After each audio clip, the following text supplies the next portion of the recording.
Hey guys, Buffing Game back today, bringing another video for our favorite weapon series for our Warzone weapons. So today we're going to take a quick break from the weapon conversions for Season 6 and cover a video for a weapon here that I got in Warzone footage at the very end of Season 5. So I grinded pretty hard to get this footage. Really nice solo win here using this weapon. So if you enjoy the video, be sure to like and subscribe down below to show your support for the channel. Really appreciate that. And without further ado, let's go ahead and jump right into this video. So you'll see here the final design here. I based this very heavily off of the base XRK M4 that you got when you pre-ordered the game digitally. So let's go ahead and strip this down. Now this is a build that I really have seen very few, if anybody, use in game. We're going to use the fair brass blueprint for this, but let's go ahead and back out and check out our blueprints for the M4. We have, as you can see here, 17, so we have quite a few. But if I go find the XRK M4 here, you'll see this is what you get when you digitally pre-ordered Call of Duty Modern Warfare. So you got essentially the same attachments I'm going to be utilizing, mainly the stock option we're using for the Frankensmithing, and we're swapping out a couple attachments here. But this is the XRK M4, so the build that I'm going to use today is going to be based off of the fair brass blueprint. You got this with the gas bundle, I believe, initially. So if we go ahead really quick, I'll just show you what the fair brass is. So this was the one, again, Season 4 for, you got this with the gas operator bundle, I believe. You can see it here. Just a nice color scheme, black. We have a nice Magpul P-Mag in there as well. And it's a good color scheme here on the M4. So what we'll do is back out. And again, we're going to use this at base. So here's the fair brass. So the attachments we're going to use here. This is an attachment as I said, I've seen maybe like 2 people in all of Warzone ever using this. Just in-game, spectating some people here and there.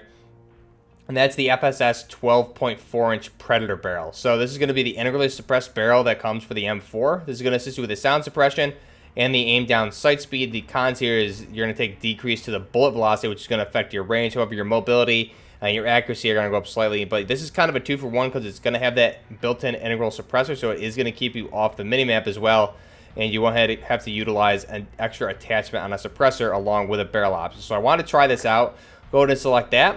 Now we're going to go ahead and skip out on the laser, but obviously a good option would be either the tack laser here. You have the specific blueprint here for the fair brass, which you might use, yes, the fair brass blueprint, which puts the PEC 15 here on the right-hand side of the barrel versus the default and some of the other options. That's a good option, as well as a 5 milliwatt would also go pretty well with this build as well, since it really is mainly close quarters combat. But we'll skip that for this particular build, and we're going to go with the 4x flip sight. So this is going to give you the holographic and scout toggle as well as the zoom level. So at base, the EOTech or the holographic is going to be about a 1.5 times magnification level, I believe, here in game. And then you have that 4x flip, which is going to optimize or increase your magnification to a 4 times. So you have that. The only con here is it is a heavier optic, so it is going to increase your ADS speed. So you're going to be a little slower there. So we're going to go to the Frankensmithing, and we're going to use the Spanish Moss blueprint here. This was part of the Ghost Gillied Up bundle that we got in the end of Season 5. So we'll put that on, again, mainly for aesthetic purposes.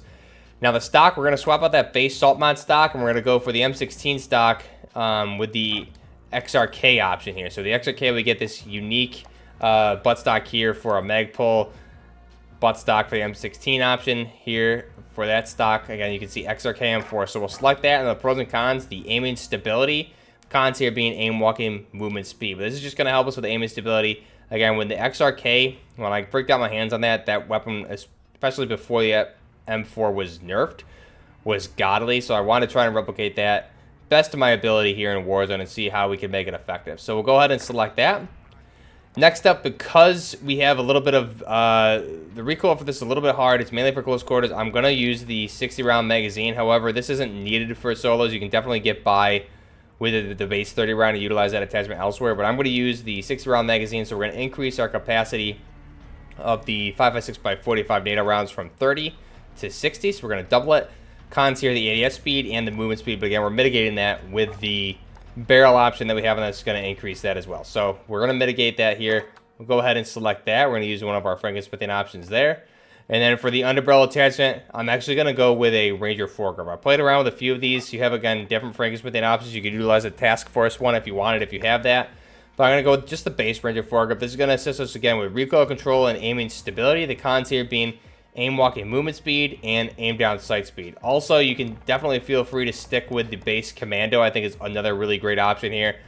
However, I found just the Ranger foregrip, just for me personally, a little bit easier to control with this shorter barrel. We want to help control that recoil a little bit more, and I feel like the Ranger foregrip helps us do that if we're engaging out at longer distances with some of these engagements. So we'll select that.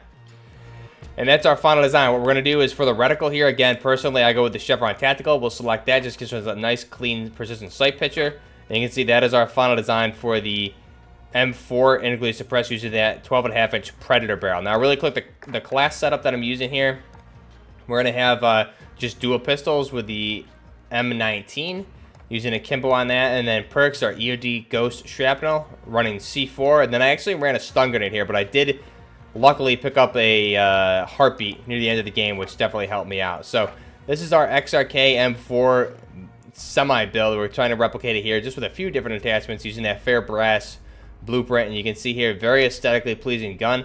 And the question is, how does it handle in Warzone? So we'll go ahead and jump into that here in a second. And first off, again, this build, very odd build for Warzone. So it took me quite a while to get this and grind for this at the end of Season 5. So if you enjoy the footage, be sure to like and subscribe to the channel for more content like this. Let's go ahead and jump into the Warzone game here, and we'll preview this, and I'll walk you through this Warzone win using this particular build here. And we ended up getting a high 12 kill win here in solo. So let's go ahead and check that out. Okay, so first off, we're going to be dropping in here on TV. So I'm going to walk you through this whole game. Really intense game here, especially near the end game. So I'm dropping in on TV roof, and again, I had a lot of successful games with this, just wasn't able to get the win on some of these, or really the high kill game that I kind of wanted here. So you'll see again, I landed first on the roof, was able to secure a Scar, which was ground load here in Season 5. And again, this was mainly tough, not because the weapon was bad, but just because of all the sweaties that were playing the end of Season 5. It was really hard to find anybody using anything but meta kilos or anything like that. So definitely was more difficult, but I think now if you go back and try and use this type of build, you'll have a lot easier time than I did. Now you can see here, I picked up this Tavor 21 blueprint on the ground, which was actually a really good ground loot here in Season 5. I'm able to just kind of patrol the top of TV, and you can see I'm able to take out just 2 guys here and clear way for TV and do some looting. I did some recon contracts, able to get the circles, and here you see I'm able to get my loadout here fairly early after I already did, I believe, 1 or 2 recons at this point. And what I'm going to do here is buy some things, one including a UAV, which is going to really help me out here, especially in solos. This is still pretty early in the game, so not a lot of people have ghosts yet. And you can see here, a guy shows up right here on the other side of the buy station. So, again, I'm going to just utilize that 1.5 times EOTech there, because we don't need the 4 times at this type of range, mainly for long engagements only. But again, you can see how quickly it kills that guy. That is really ideal range for this particular weapon. Now, again, my UAV is still going. So I'm going to look, I see a guy at gas, so what I'm going to do is just move to intercept him. Going to replace that plate, and I know he's somewhere there, so I'm going to kind of get an idea where he is and mark that. And then I'm going to move up, try and get eyes on target so I can engage. So again, just looking around, and there he is. So it seems like there's 2 guys fighting, so I'm going to go ahead and intercept this guy. Able to down him. He already has a self-revive, so he must already have a loadout at this point, but again, able to take him out, and that's a solid 61-meter engagement right there, which is pretty much the max range you probably want to be engaging with this particular build. Definitely, that's a stretch, so I wouldn't engage anything further than that just because of the bullet velocity. Now, again, this guy drops in, gets his load. I hit a riot shield there, so I had to aim for his feet, luckily. Able to take him out. Now, at this point, I'm just going to get back up the TV roof, kind of see what's going on. I thought there was another guy, and there he is climbing the tower. Now, oddly, he got stuck there. It was kind of odd. It took me a little bit to reacquire him as a target.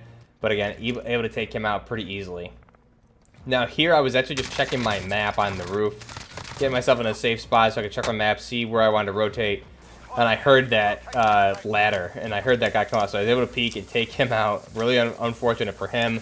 Definitely was not camping there, just trying to check my map and see what was going on, and I happened to hear him. So good thing I was in good position there. And then again, those choppers, one of them crashed right there on the roof. I think I put a couple shots on it, but I'm able to get a lot of loot there. You can see specifically UAVs. And now, fast forward, I'm moving out of TV, and you can see I put an orange ping there on the map, and you can see there's a guy coming at me. So what I'm going to do is just kind of wait for him. I don't want to give away my position or rush him because he's obviously pushing towards me.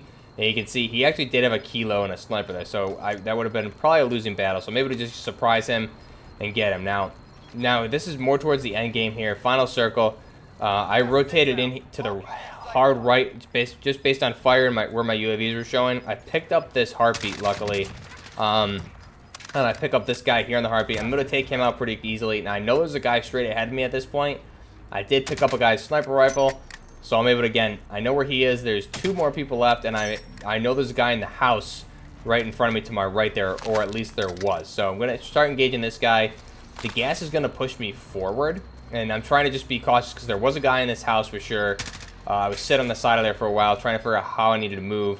You can see this guy's still being forced by the gas over. So again, I'm going to engage, and I get the nice headshot there. Take him out at, I believe it was about 42 meters. Now it's 1v1 at this point. I do not have circle advantage. It's pushing me away, so he's going to have advantage. He's going to be somewhere over here just waiting for me. And you see I move up. There he is, and thankfully I'm able to land headshots right there, and he almost killed me. I believe he had an MP7 and a sniper rifle, so luckily I was able to hit my headshots there. I had quite a few disappointing second places with this gun, not because it's bad, just because everyone at the end of the season 5 was using just strict meta kilo builds, so it was definitely hard to go up against with anything but a meta kilo really at that point. Anything outside of meta was very hard to use, but able to get that win, land the headshots. It's actually a very impressive gun. I think for the ranges that you want to be engaging at, anything beyond like 40 is probably an ideal range, or beyond 60 or under is really the max range I would say is 60 meters. But again, handles really well. Had a nice 12 kill solo there, and again, I'm really proud of this footage. It took me a while to get this because of how sweaty the end of Season 5 was getting a little frustrated. But overall, really nice build. Again, just trying to replicate that XRK, but make it more optimal for Warzone. I'd say it's definitely viable if you stick within the right range requirements. But again, let me know down below what you guys think, and I'll leave you guys with that. This is Buffner Gaming with the Predator Barrel M4A1. Till next time, Buffner Gaming, out.